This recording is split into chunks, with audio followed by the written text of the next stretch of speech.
them on the table. We are young. With your assessment of the Soviet state at all. As a matter of fact, you probably read a piece that I read when I was a student by Tom Weldon, a political scientist at Oxford, who spoke of the Soviet Union and of the Tsarist Russia as an organic state.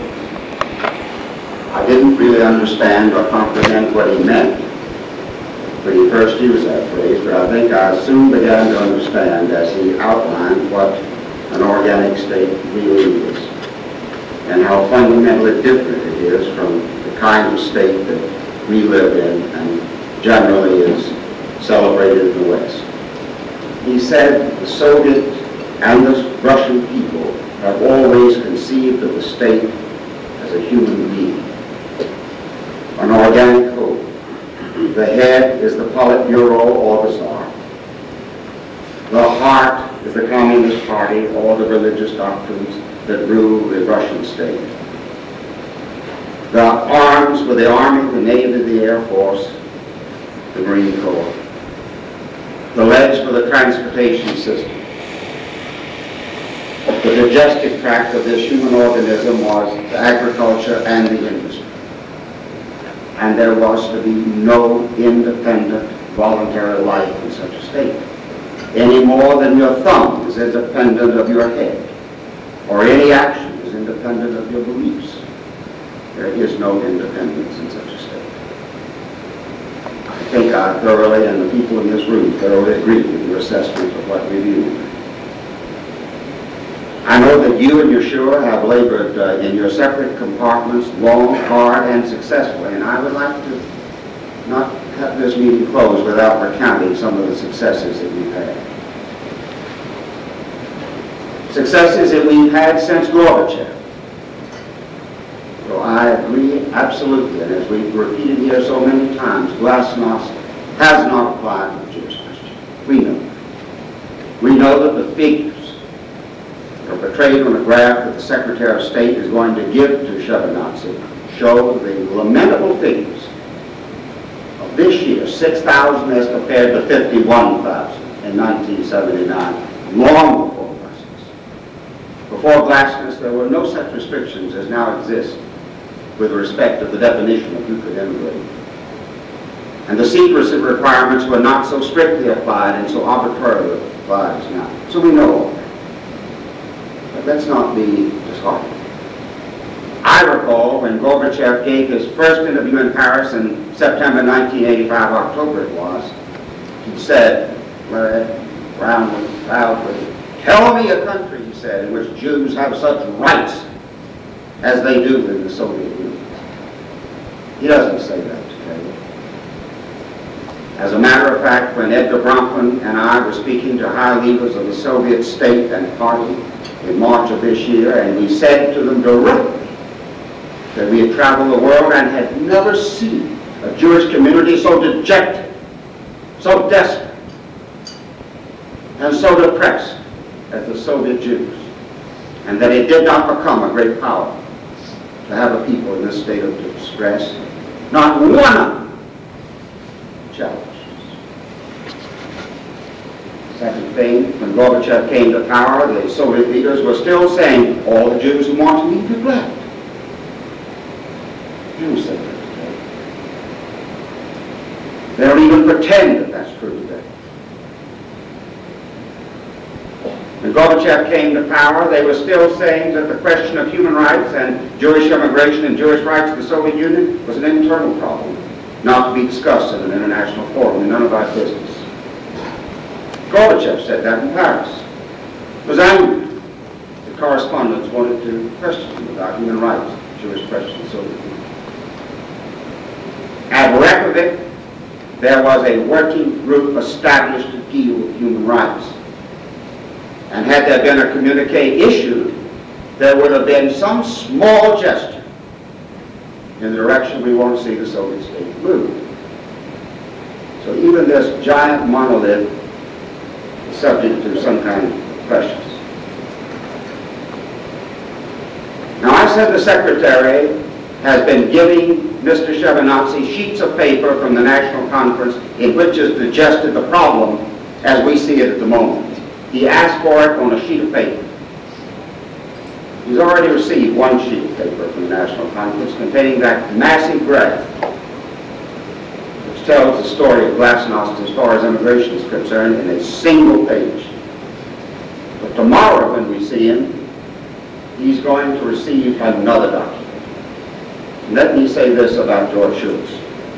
Every time he has seen Shevardnadze or every time the President has seen Gorbachev, we have had access. This is the third meeting we shall have had with George Shultz in the last month.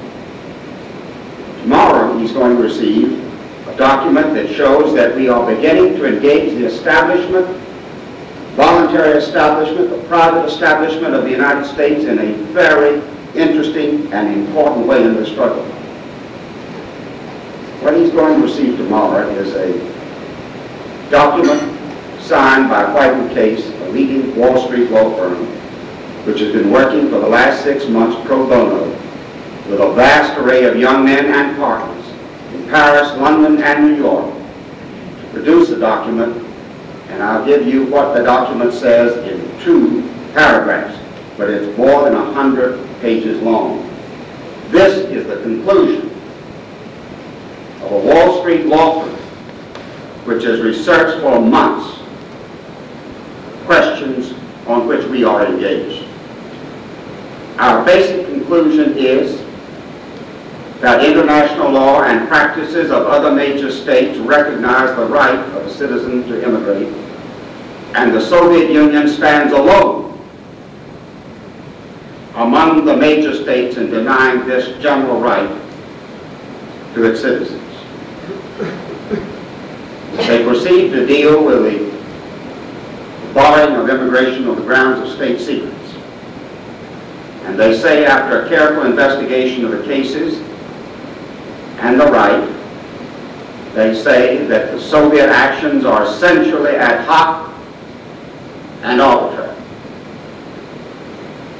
And finally they say, and this is a very heavy condemnation, the immigration laws and practices of the Soviet Union are outside what may be safely regarded as the common core on which civilized nations agree and the common ground under international law.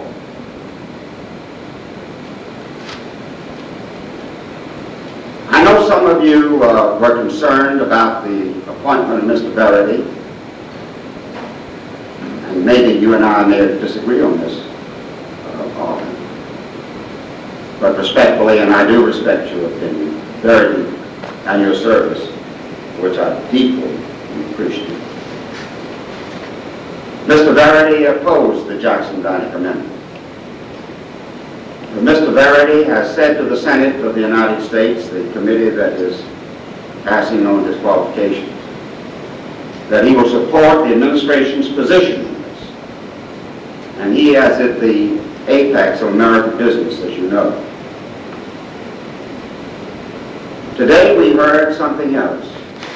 We heard the governor of a great state standing here tell us that when Mr. Gorbachev is in Washington, he thinks it's a great idea that the governors of the states stand with the speakers of their houses and the presidents of their Senate in a silent vigil for Soviet Jews at some appointed hour across this land, together with mayors, city councils, and the Congress of the United States, to support the President and his insistence that the negotiations proceed not just on the level of arms, but on all other levels of American concern. So I think we are making progress, but we have a long way to go. Now I'd like to turn, if I just may, to a theme that occurs to me naturally out of the personalities of the 2 men we are honoring tonight, Harman and Pratt, the ambassador of a great power, our own country, to Moscow, and the man who has been the cogwheel in the support of the Soviet Jewry movement from Israel in the United States. know, it's commonly said that Israel needs Soviet Jews. But I want to turn the phrase around. The movement needs Israel. It is not a new fact that the Soviet Union oppresses Jews, but all the period from the establishment of the state until the mid-1960s, there was no Soviet Jewry movement. Despite the fact that Lenin, as early as 1913, had said, whoever directly or indirectly puts forward the notion of a Jewish national culture is an enemy of the proletariat, a supporter of the old caste position of the Jews, and an accomplice of the rabbis and the bourgeoisie.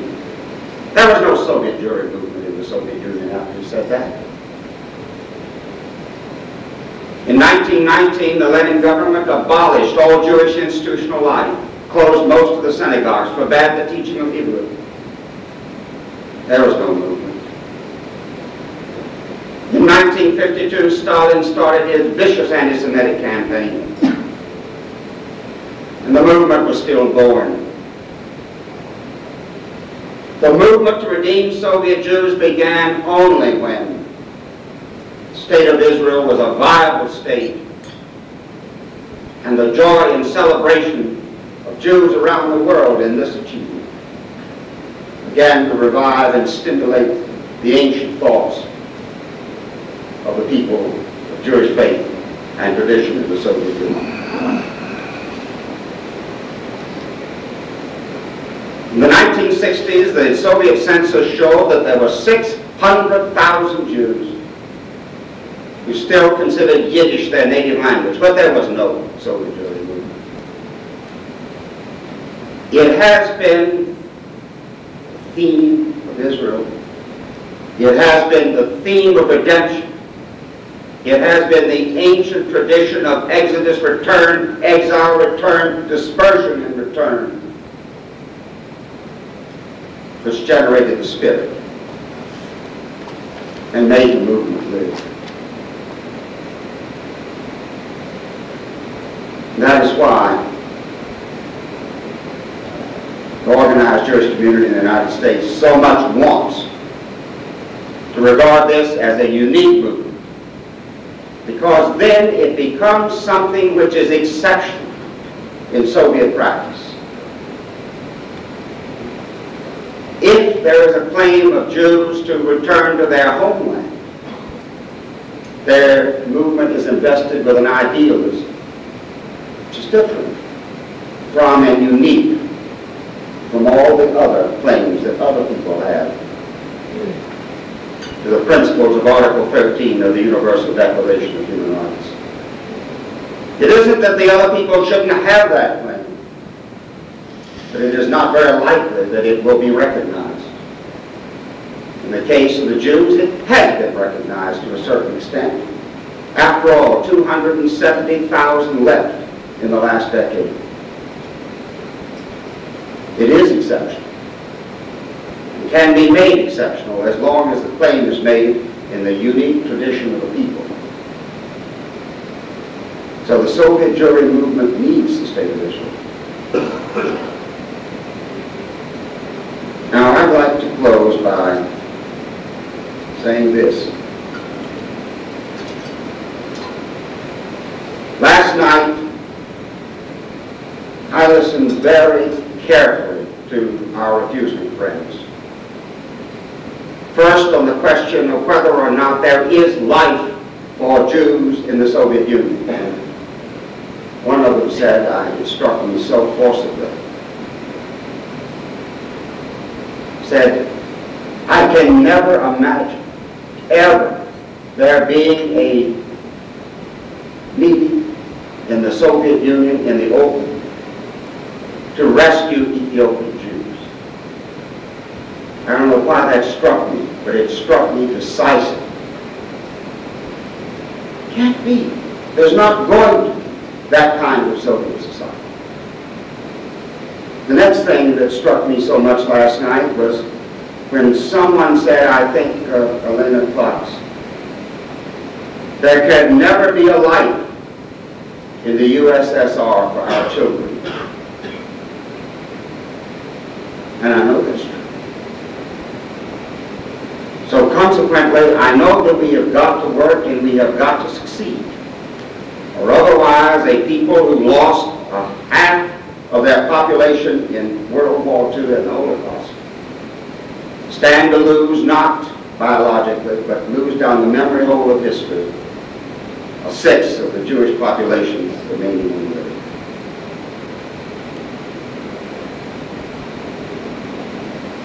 Something else was said last night. One of the refuseniks turned to us in this room and said, "You freed us." It's true. Without the movement, none of them have been free. Do you realize, my friends, through the efforts in which you have been engaged, some of you for a very long time, you have rescued 300,000 people.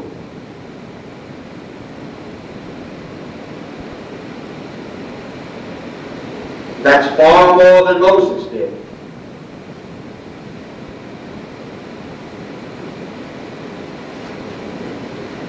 And our movement has done it. And I'll tell you something else.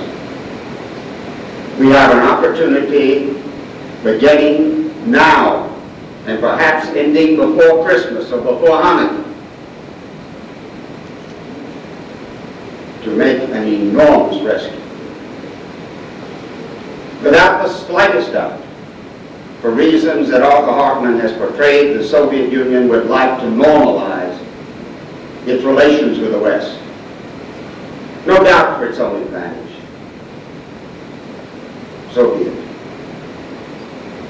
The cornerstone of the normalization of that process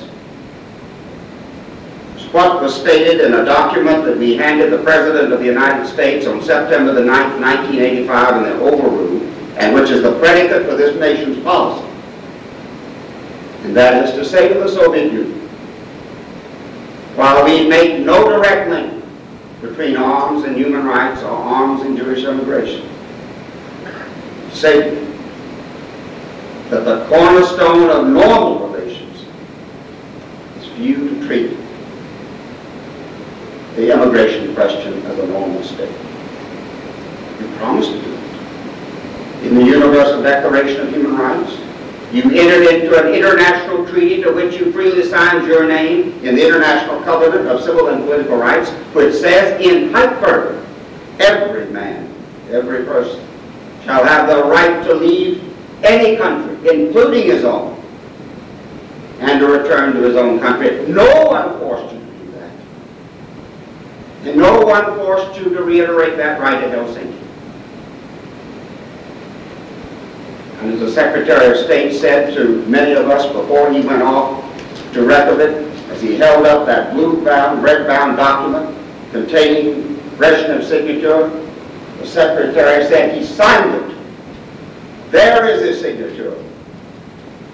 And if they do not abide by their promises and keep their word on that, his words were, they will pay a price, a very heavy price.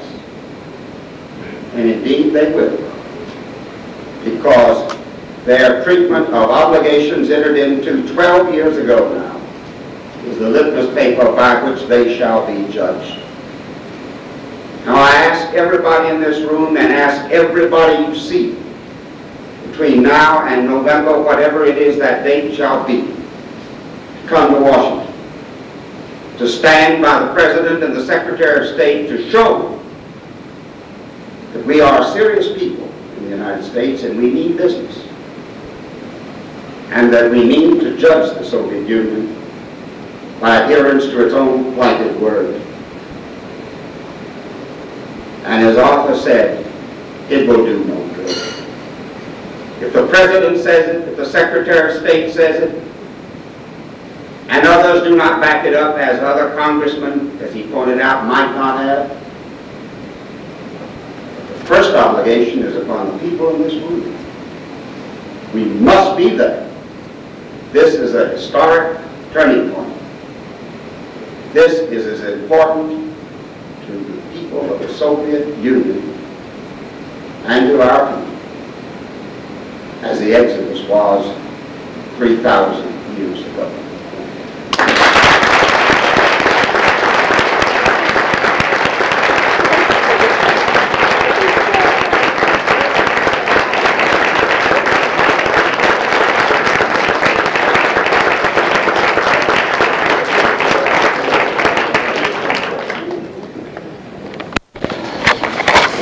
אני מדבר עכשיו עם בנו של סליפק, מצאתי אותו בכינוס של נאסר קובץ הסודית ג'ורי, ויש לי כמה שאלות אליו, עוד עכשיו אשאל אותם. Знаете, я вам скажу по-русски. Поговорим немножко по-русски. סליחה, אני לא מדבר עברית. По-русски. כבר אנגלית ורוסית. По-русски. Я немножко говорю по-русски, поговорим по-русски. Знаете, есть слово такое идиом, в иврите называется дугри. Дугри это называется прямо говорить. Я из каких... Без обиняков. Да, прямо. Вы знаете, имя фамилия Слепакова очень известна в стране. Если у вас тоже фамилия, знаете, есть хорошая репрезентация. Можно сказать, что имя, фамилия Слепаков – это символ борьбы, постоянный символ, много лет. Как это получилось, что вы здесь? Это называется дугри. Здесь, в Америке, нежели в Израиле. Да, правильно. Когда я еще был в России, мой отец, который занимался самообучением, который обучал других, всегда пытался обучить меня тоже. Вырастить из меня не просто еврея, но и сиониста. В какой-то степени, в большой степени, ему это удалось. Ему. Удалось? Да. Но, к сожалению, к его сожалению, может быть, даже и к моему сожалению, не до конца. Что я хочу этим сказать, это, когда я уезжал, мне отец сказал, я знаю, что ты, наверное, поедешь в Америку.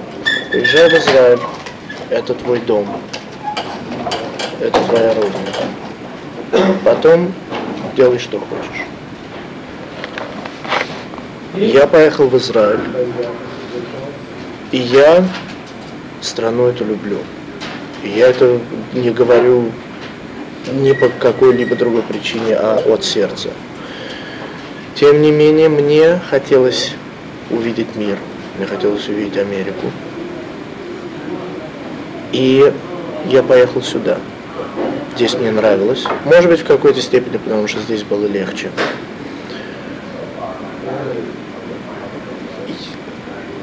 Что могу я сейчас сказать? Это, во-первых, опять же, не потому, что я кому-либо что-либо обязан и говорю это по какой-либо причине, я говорю это от сердца. Не обязан. Я имею гражданство израильское. Я, в общем-то, имел его фактически еще в России, когда мы получили документы через голландское посольство. И я был всегда очень горд этим. И, естественно, и сейчас этим горжусь. Всегда считаю себя израильтянином. Кстати говоря, это единственное гражданство, которое у меня есть. Я не получал американское и не уверен, получу ли. Я горжусь тем, что я израильтянин. И в последнее время я все больше и больше задумываюсь о той мысли, что я хочу вернуться в Израиль. Что вы делаете в Штатах? Я работал я учился, потом я работал на Уолл-стрит брокером, потом я работал в Talent Agency, William Morris Agency. Я даже не знаю, как это сказать по-русски. Сейчас я не работаю, уже в течение года. Основная причина, по которой я не работаю, это тот факт, что мой брат начал резидентуру, и он просто физически живет в госпитале, что означает, он не может ни путешествовать, ни выступать, ни заниматься делами отца. Он больной? Нет, он доктор. Доктор. Он с другой стороны этого вопроса. Шалом, шалом. שלום. תמשיכו, ניכנס להקלטה. И с того момента, как он начал резидентуру, резидентура это значит? Я бросил работу и... Нет.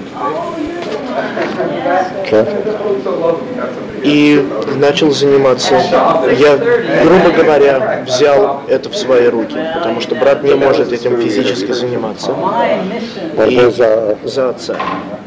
И сейчас я провожу все свое время в дороге.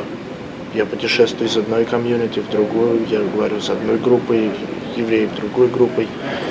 Я езжу в Канаду. И в данной ситуации я жду в любой момент, что мой отец и мои родители выйдут. И я вполне принимаю тот вариант, что я, как только они выйдут, я поеду в Израиль с ними. То есть фамилия? Это еще одна проблема, которая у меня есть. Мои дети живут с их матерью, моей первой женой. Где она живет? И они здесь. И ехать ни одному, конечно, будет очень тяжело. Я понимаю. Потому что для меня нет ничего дороже, чем мои 3 сыновей. И для меня это будет естественно. Я и так их вижу не так часто, потому что я их все время разъезжаю. Как только я в Нью-Йорке, я бегу их навещать. Поэтому это еще вторая причина. Но если Бог располагает, то я думаю, может, мы все вместе окажемся в Израиле. Спасибо вам.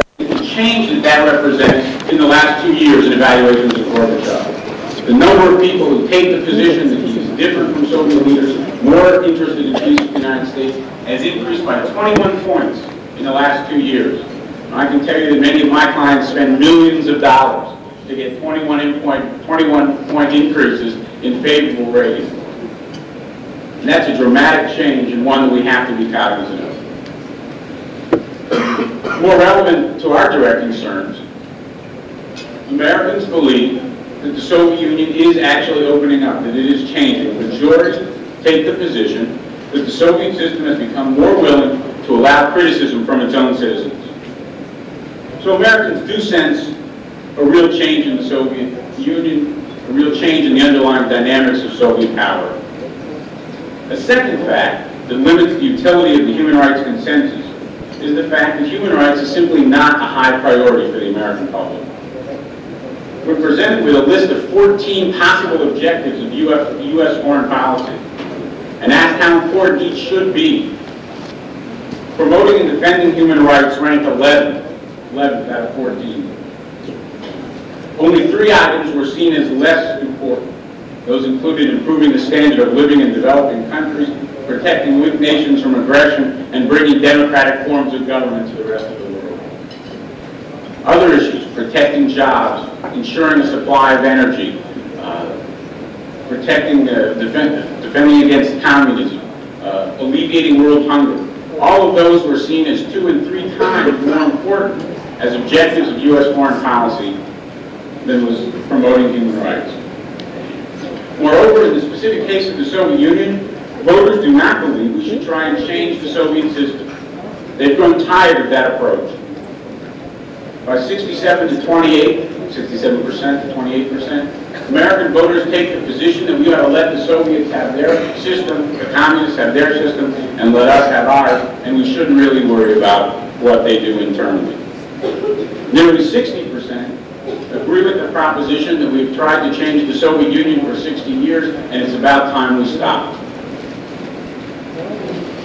Finally, the human rights consensus is shallow because voters do not, in important measure, accept the kind of policy instruments for leverage that we've been discussing over the last several days. 78% of the American public want more cultural and educational exchanges with the Soviet Union now. 57% want more grain sales, wheat sales, to the Soviet Union now. 53% want more scientific exchanges now. And over half want restrictions on trade with the Soviet Union lifted now. Again, I think it's indicative of the fact that the kinds of policy instruments, the kinds of areas of leverage that we talk about so frequently, and that we've been very effective in dealing with, for example, trade, are not supported by large, substantial proportions of the American public. But how do we understand these perhaps contradictory, at least complex, views of human rights and U.S.-Soviet relations? On the one hand, a strong consensus for human rights. On the other hand, some limiting factors. To understand that complexity, the first thing that we have to understand is the